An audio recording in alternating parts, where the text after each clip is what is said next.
This is Beck Bamberger with the latest in San Diego business news. There may be one step closer.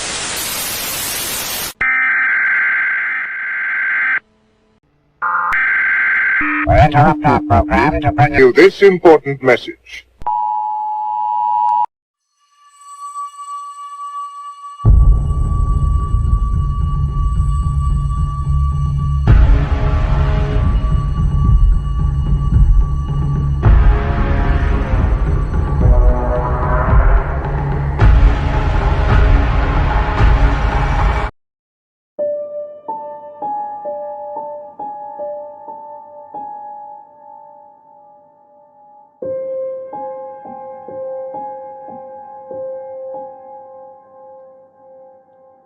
Frank, Thomas, and Kirby enter the office break room at approximately 12:25 p.m.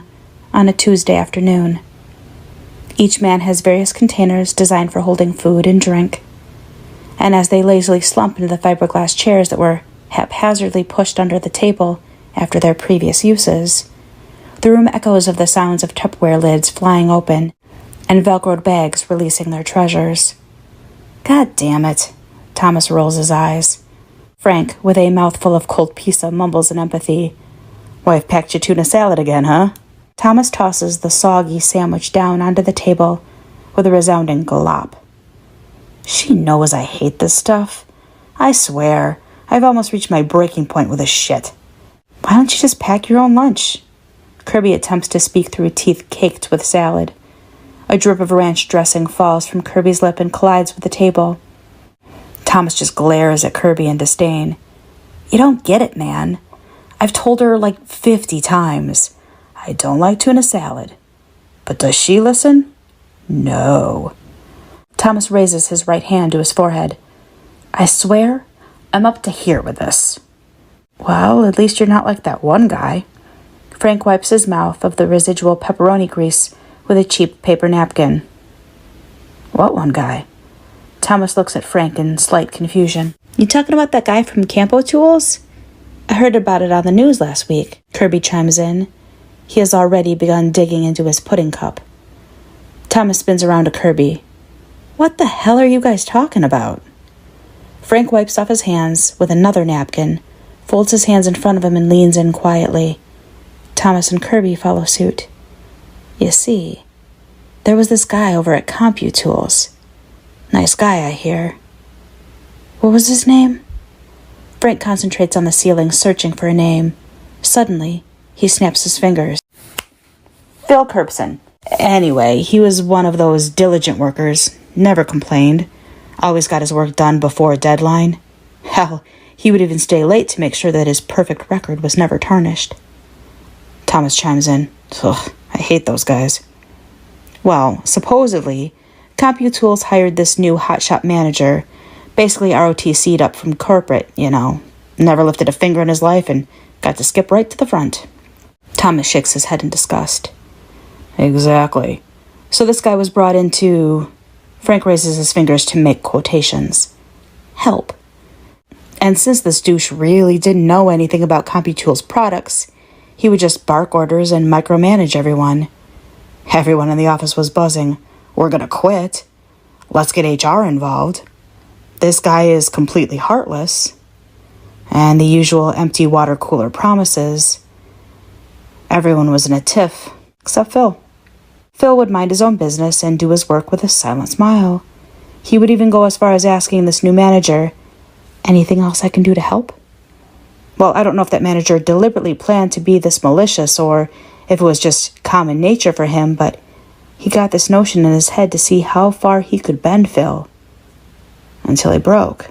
Starting the very next day, the manager threw the biggest workflow onto Phil's desk and barked out, I need this done by 5 o'clock today or you can pack your shit now. Or something to that effect.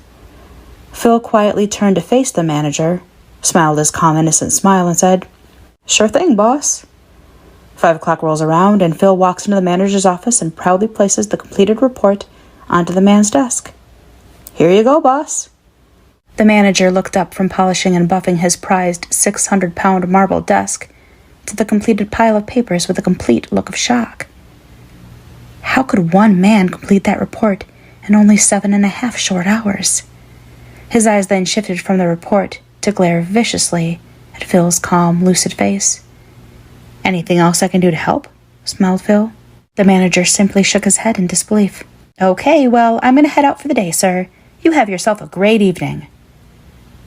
The manager was flabbergasted. He steeled his motives and vowed that he would try harder to break this man's spirit by the end of the week.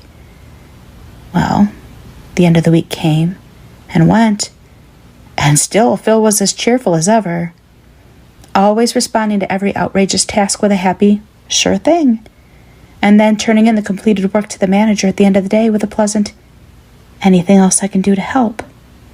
Well, this went on for a few weeks, and the manager, now seeing that current efforts were fruitless, decided that maybe he needed to up the ante.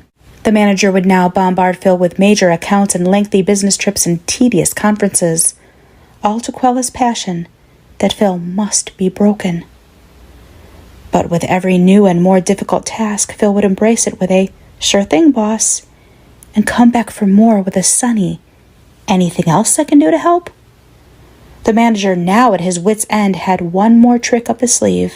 Although his lack of concentration for the job he was hired for was beginning to come under fire, he wanted to give it one more shot before he himself had to face the firing squad. He got it in his head that it was the breaks in between each 8-hour day that were allowing Phil to wind down, regain his bearings, get a good night's sleep, and come back the next day ready for more. So, with that in mind, he gave Phil the budget report for the following year and told him, "I don't care how long it takes, but you cannot leave your desk until we trim at least $5 million off of next year's budget." As always, Phil replied with his trademark, "Sure thing, boss." The manager turned away, knowing that this task would be Phil's breaking point. And, like clockwork, Phil came into the manager's office with the completed budget and handed it to him. "Anything else I can do to help?" The manager looked over the budget and said, I really don't like these numbers." The manager threw the report back at Phil. "Do it all over. And this time, do it right." Phil's smile sagged a little, but he soon rebounded and turned around and headed back to his desk. The manager saw Phil's smile buckle for just a moment, and he chuckled to himself that his plan was finally working. 8 o'clock rolled around, and Phil returned back to the manager's office. But Phil looked a little different. His hair was a bit disheveled. His horn-rimmed glasses were now on his forehead. One corner of his shirt had come untucked from his pants. Phil's stride wasn't as carefree. Phil handed the report to the manager and exasperatedly muttered, "Anything else I can do to help, sir?" The manager, now seeing victory close at hand, looked at the report. Phil, I think you made some miscalculations here." He gave the report back to Phil and said, "Do it again. And remember what I said. You stay until it's complete." Phil, dejected, defeated, disappointed, looked at the report in his hands, wiped the sweat from his brow, and scratched the back of his neck. The nearly broken man headed back to his desk to correct his errors. As soon as Phil left his office, the manager closed the door and danced a twisted victory dance. Phil was nearly gone. The manager was going to sleep good that night. At 11 o'clock, Phil trudged back into the manager's office and handed him the completed and corrected report. Exhausted, Phil asked, "Is there anything else I can do to help, sir?" The manager, now a shining example of pure arrogance, threw the report on the floor and exclaimed, "Why did you do the budget for next year? I asked you to do the budget for this year. Can't you even follow simple instructions? I want you to march back to your pathetic little cube, and you are going to stay all night if you have to, until you do exactly what I ask you to do, or so help me God, I will find someone else who can do it."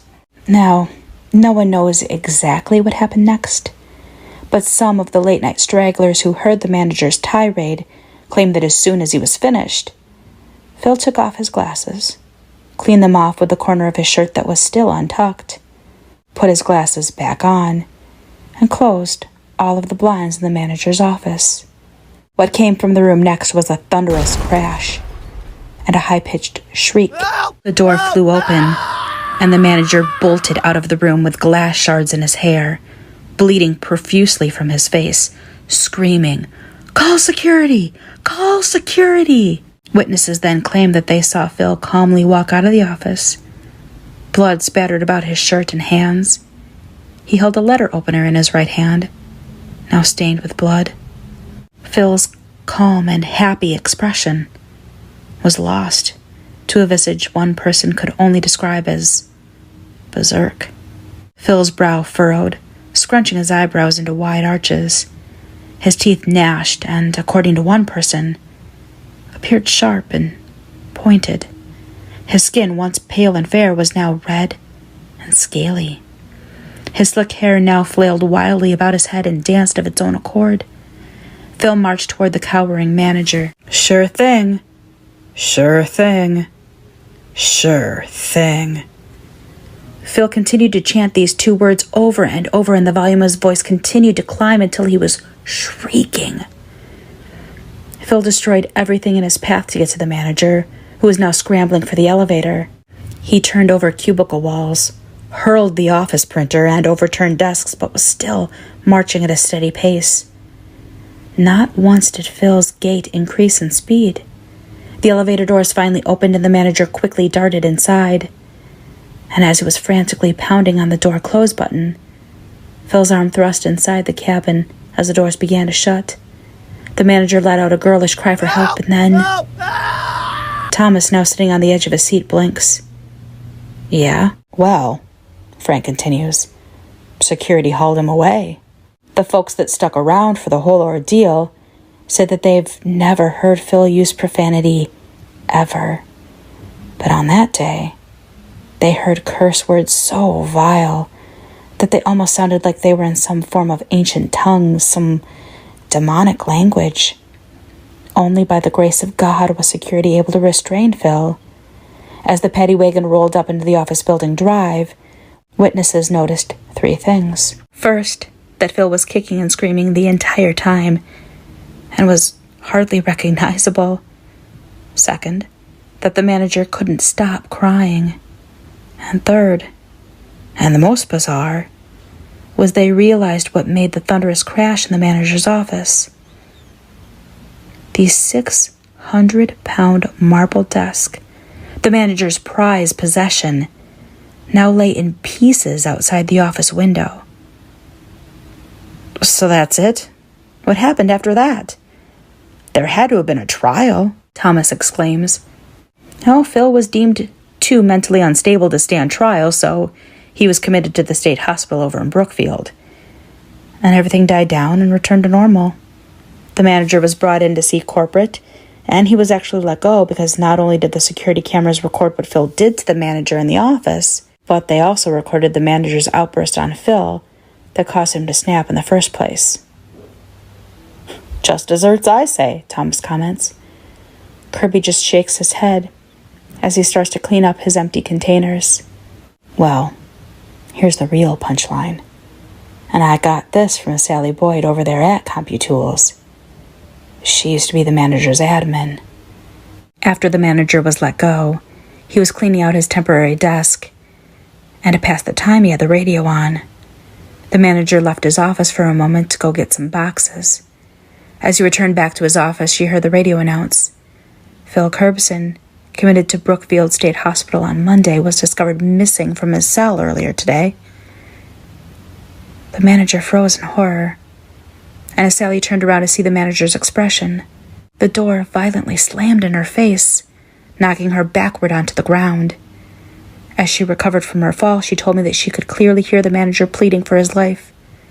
She distinctly heard, "Please, don't, I'll do anything you want." And then a familiar, calm, and soothing voice came from behind the door. "Anything I can do to help?" Sally pounced for the door, but it was locked. She tried to look through the window, but the blinds were mostly drawn, so she could only see the flailing of arms and legs. Sally kicked at the door repeatedly and shouted, "Somebody please help!" But it was too late. As soon as the commotion ceased from inside the office, Sally heard the knob click, which signaled that it had been unlocked. With tears in her eyes, she slowly reached for the knob and opened the door to reveal a gruesome scene.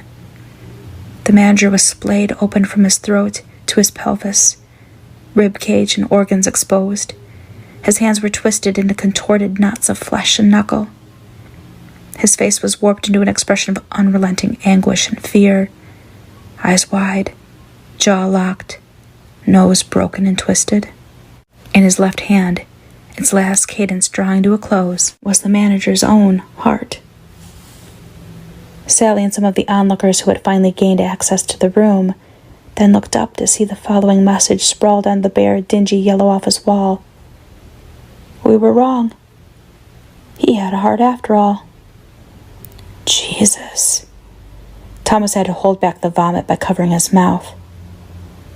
After that, CompuTools shut down that office. I think they turned it into a megabuy? Frank finishes his tale with a solemn sip of coffee. Thomas rubs his eyes. Whoa, wait a minute. Whatever happened to Phil? This is what I'm supposed to say? That's the strange thing. But it's not really that strange. When they finally opened up the office, the only person in there was the manager. Sally even said she never actually saw Phil. She only heard his voice. Or at least what sounded like his voice. And he hasn't been seen since. That story's complete bullshit, Kirby exclaims. Frank and Thomas spin around to glare at Kirby for breaking the mood. What? Thomas inquires. Like you know exactly what happened. I just know that's not how it happened, Kirby calmly states as he adjusted his horn-rimmed glasses. Okay, hotshot. How do you know? Frank jests. Because. Kirby leans in close. Frank and Thomas match Kirby's movement. The hospital doesn't know I'm gone yet. Just then, Kirby's manager leans into the break room. Hey, Kirb, I need you to do something for me. Sure thing, boss. As Kirby stands up to leave the now still break room, Frank and Thomas glance up at his security badge to see his full name. Kirby Phillips. And now a word from our sponsors.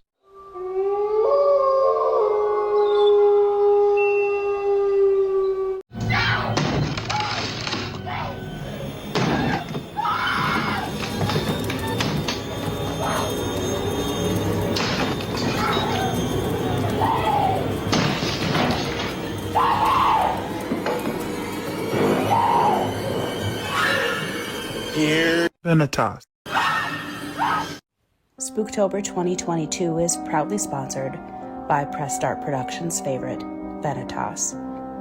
VENATOS has made this spooky season a little less scary with their quality gaming equipment and their ghoulishly good customer service. You won't be haunted with issues as the VENATOS staff is always available to help with their expert and kind assistance. Even the undead can stand behind. If you're looking to upgrade your setup and want to do it in an affordable way, then look no further. As an added bonus, VENATOS is offering all members of the PressStart family an additional 10% off all of their orders when you use code pressstartmom at checkout. So, don't be afraid. Go to venatos.com today. You know you want to.